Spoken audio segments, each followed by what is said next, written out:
Hi, so I'm going to be showing how these rope wreath ornaments are painted and assembled.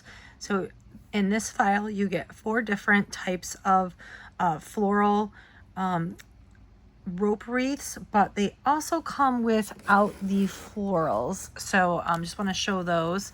So you also get this version with the file. So these are done using the scoring tool. So I just use score setting on my laser. I did not try it with the engraving. I'm not sure how that would come out, but scoring does not take very long, and you get that nice rope pattern and like kind of scored on there. I don't want to say engraved, but so here we have this one, and we also have this one here, and we also have this one. So a little bit more of an intricate pattern. So those are the ones without the florals, and then these are the ones with the florals. So you get both versions of the file. And I'm just going to go ahead and show you how each one assembles. So for this one, easy peasy. So you just take the little snowflake off here, I'll show you. And then this part comes off, and they just kind of piece together. So we're going to just go ahead and start with this one. And there it is here. And then it does have the outline, so it shows you exactly where to place it. So I wanted to make sure that I didn't have the rope pattern continuing through it, because I just feel like it's just more strain on your laser. So I just made sure that it just kind of outlined where that goes. So I figured that would be more helpful than just having it the same, that pattern going right through. So there's that. It just fits right on there. And you can see that it tells you exactly where to place it.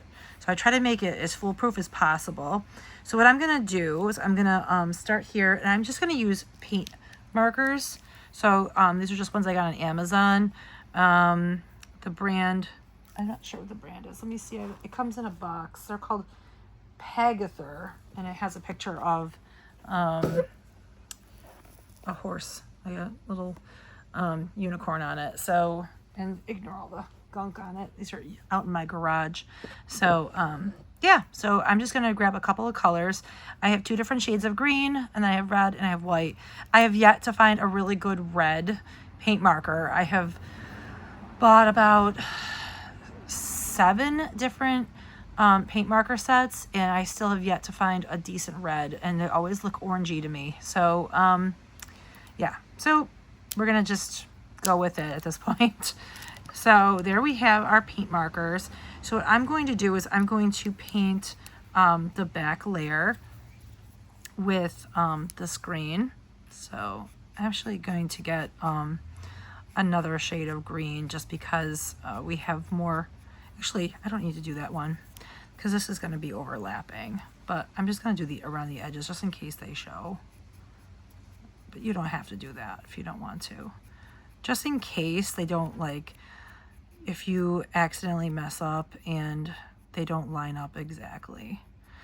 So I'm just going to go ahead, and this part is going to be showing. So the little mistletoe green part, I'm just going to go ahead and do this. Now I'm using birch ply, but this is the high-end birch ply. This is not cheap stuff you get at like Home Depot or Lowe's, like hardware stuff. I did buy this from a laser supplier. So just make sure that when you're using birch and stuff, make sure it's laser grade, because a lot of times when you get your birch from hardware stores, it's not really meant for lasers. It's really meant for like hardware store stuff. So there's a lot of glue pockets. There's a lot of, the laser might hit spots like knots and stuff in the wood, and then it doesn't cut all the way through, and then you're unhappy, and there's a lot of waste. So it's just better to just buy from an actual like laser supplying company that sells, materials that are meant for lasers. And also it's really important not to use inappropriate materials like like the HTV, is it HTV? There's like, or PVC vinyl, because there are toxic fumes. So just always be careful when you're purchasing your materials that they're laser grade. So, all right, I didn't really need to paint the whole thing, but I just wanted to go ahead and do that whole piece there. Then I'm going to use this lighter green for these pieces. There we are. And you can use whatever colors you want. I'm just, as an example, I'm just picking these colors. I have a whole bunch of different shades of green, and I just think it'd be fun to do it in these lighter shades. It's kind of like a moss green, like not so much an olive, but it's more like a moss, kind of like an olive a little bit. I think like that one's more of an olive green. All right, so you're just gonna paint these, and this just gets it done so much faster, and then you don't get all the paint on the sides. I just feel like I have a little bit more control with the paint markers. But you don't have to do it this way. You can totally paint it how you want it. There we are.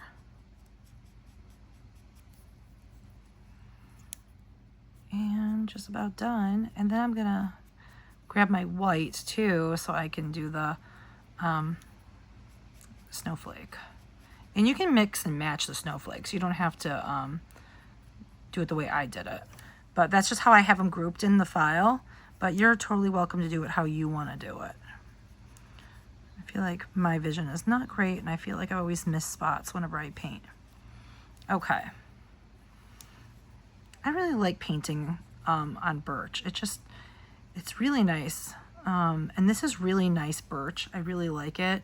I bought this from Julie. She has a shop on Facebook. I'm trying to think of her last name. But she has a Canadian shop on Facebook, and she's great, and she has great prices and really nice birch. I usually buy MDF, but when I went to make my purchase, they were out of MDF. So I said, why not? I'll try birch. And I don't usually buy birch, but this is really, really, really nice, high quality birch, and I love it. Okay, I'm gonna go ahead and get my white and paint my snowflake. My white looks like it's running out, so I might have to get actually get a white. Yeah, this is definitely running out of ink. I guess I used my white a lot more than I thought. Yeah, this one's definitely running out of steam here. Gonna have to get another white marker, but that's okay. I think I have another one over here. I always keep extras around, so I have these two. Got these on Amazon. Like I said, I have like 7 or 8 of these. I was trying to search for the perfect red, so I just kept buying more paint markers. So this one's a little different tip, but that's okay. Here we go.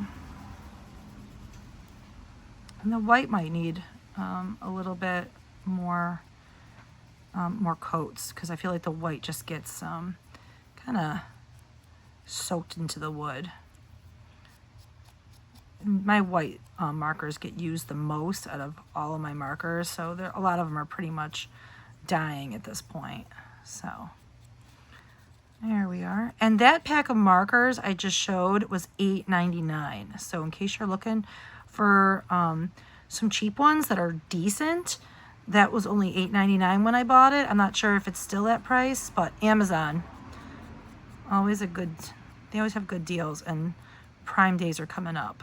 I'm not sure when you'll be watching this, but it's June right now. I'm getting ready for Christmas in July. So if you're like me, you like to get things done ahead of time, that's how I like to be. I like to get my stuff done in the summertime. But I love Prime days. They're so much fun. So there we are. There's my snowflake. Oops. There we go. There we go. There's my snowflake. And I'm going to grab another green and let's take a look. I think I'm going to grab another one from my pack of greens. I think I'm going to go with more of a, I'm going to go with more of a green for the holly sprig. And I have this lovely, like almost like a Christmassy green. So I'm going to go with that one for the sprig. And you, like I said, you can do whatever you like. It's up to you. And I think I might even like take a little bit of blacks, like take some black and put it on a sponge and just kind of put a little bit on the edges and kind of distress it a little bit. But you don't have to do that either. If you want to make it nice and crisp, you can do it both ways, however you like. It's how you want to finish it. There we are. There's our little holly sprig. Missed a little spot, but it's okay. I don't make such a mess when I use the paint markers. I got a little bit on my fingers, but you know, I feel like this is definitely a cleaner approach. There we go. I always like to just give it a little extra. And it dries a little darker. There we go. So there's my 3 different shades of green. And now we're ready to assemble it. So, and you don't have to put those other layers on if you don't want to. It's just really for dimension. So you can leave this off if you want to. It's totally up to you. I'm going to show it both ways. So what you're going to do is you're going to make sure that you line up your holly. Make sure it lines up just like on there. And you can tell because this one has like a funky sharp edge on the end. And so that's how you know that's the way it goes.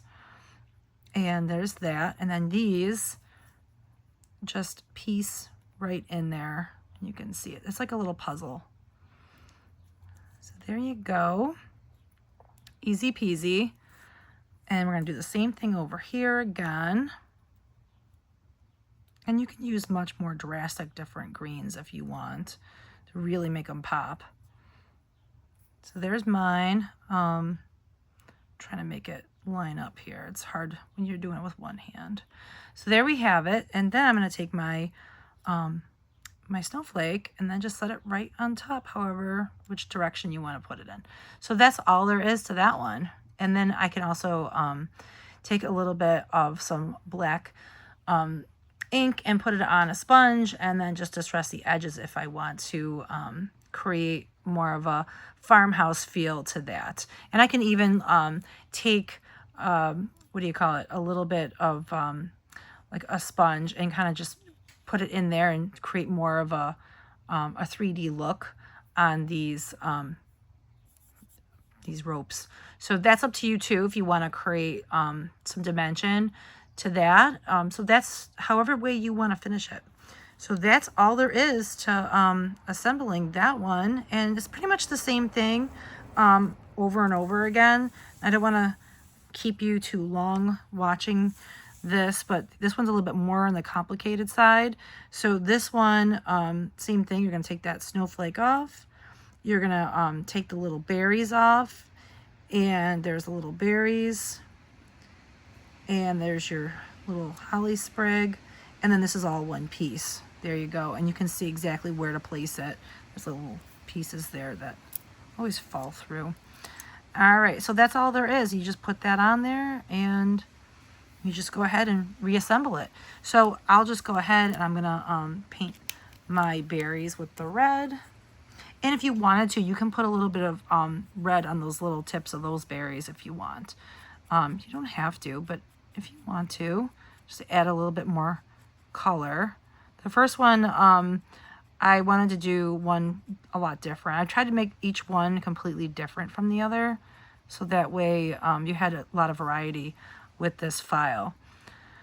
So each one, it's like that one didn't have any berries, but this one does, and I'm dropping it. So this is an example of really good birch that's not falling apart and breaking. If this is like all charring and breaking, check your settings and check your materials, because you have your settings just right and you're using the right materials, they should not break. So these are pretty thin, but they hold up pretty well if you're using the right materials. I like to recommend MDF just because it is a strong material. It has it's made from sawdust and resin, and it's man-made, and it's pretty strong. It's just a little bit stronger than using wood. So, but this also has MDF core, so that also helps with preventing these from breaking. So there you go. There's your berries. And I'm just gonna go through and paint these pretty quick. And you can use a brush, like I said, you can use paints and brushes. I just feel like on these small pieces, it's just so much easier to use paint markers. And like I said, you can get any kind of paint markers on Amazon. I'm sure Michael's probably has them too, Hobby Lobby, Walmart, anywhere you can find paint markers. So, and they're pretty reasonable. You don't have to spend a lot of money.